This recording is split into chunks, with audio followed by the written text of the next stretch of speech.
Hello නිවිත් beauty YouTube channel එකට ඔයාලව සාදරයෙන් පිළිගන්නවා. ඉතින් මුලින්ම කියන්නම් මාව subscribe කරපින නැති කෙනෙක් නම් මාව subscribe කරලා bell icon එක click කරන්න. bell icon එක all දාගන්න. එතකොට මම කරන වීඩියෝ ඔයාලට බලා ගන්න පුළුවන්.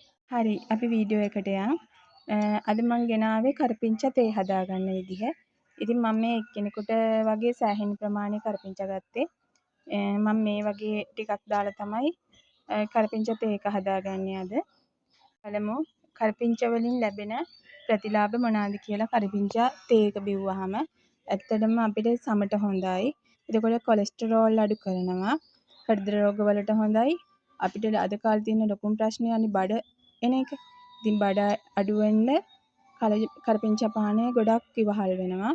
ඉතින් මිල නොකළ නොහැකි අගනා ඖෂධයක් තමයි කරපිංචා කියන්නේ. අපිට පහසුවෙන් ගෙදරින් වත්තෙන්ම හොයාගන්න පුළුවන්.